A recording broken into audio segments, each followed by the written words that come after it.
Rambo? I don't keep a mother plant. One of the reasons that people will keep mother plants is I think this is one of those legacy production days. You know, if you work in a commercial facility, you're for sure going to have lots of mother plants. And back in the day when we had our 99 plant counts back in the day of Colorado, and we were pushing it. And so you needed those mother plants, and because you're gathering, you need a whole plant. You're stripping lots of branches to make that. Nowadays, we don't need that sort of stuff. One of the main reasons that I always personally thought that we needed mother plants was this thing called like genetic drift.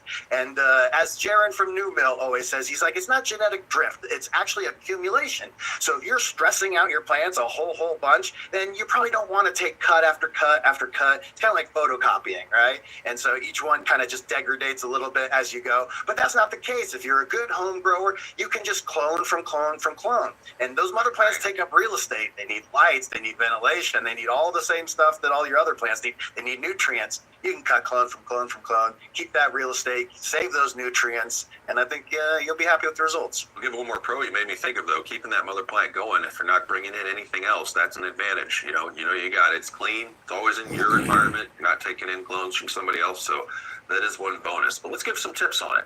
Tips on how to keep a healthy mother plant. So tip one, you're going to treat a mother plant basically like your vegetative growth. You're going to keep it your 18-6 solid cycle.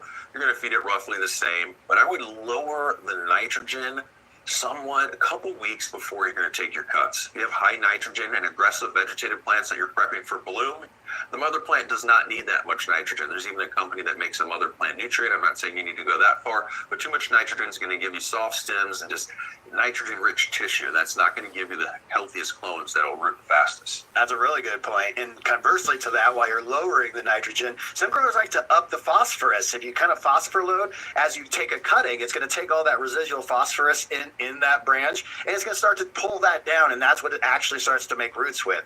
And definitely another one is the topping the plants. You know, if you don't top your plants, it just grows straight up into this atypical bud that goes up there, a classic Christmas tree structure. But if you top it, you start getting lots of different sites. You can take clones from anywhere, but if you're taking things that are going to become tops, they're just off to a head start right off the bat. I like this. This is the number one tip, actually. Shout out to Maestro and the DGC.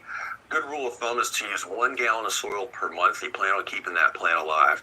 So if you got a 6-month-old mother, or let's use a 5-gallon pot, for example, very common sized pot, plan to keep that mother plant in there for 5 months. You could go longer, and I know some people are saying, hey, I keep a mother plant alive for years, but I'm talking about for the ultimate vigor, for getting the most healthy clones off of.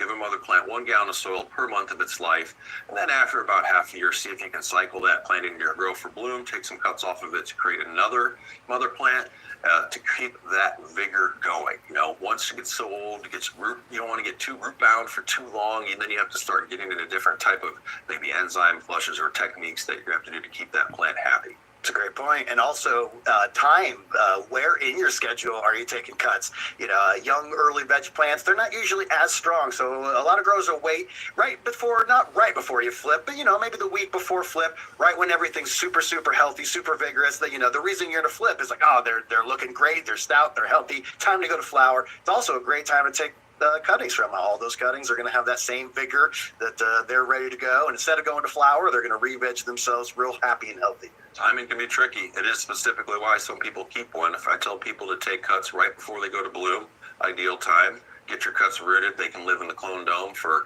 2 to 4 weeks. 4 weeks pushing it in the clone dome, and then then you go to another month veg, and then maybe because some flowering strains can be 70 days plus. So sometimes people just don't want to have that long of a veg stage. But you don't even really need a mother plant, right? You know, I said they decline a little bit after 6 to 10 months, lose their vigor a little. I like to talk about buying clones and seeds. I mean, in today's most places, not everywhere. I know the progression is pretty hard.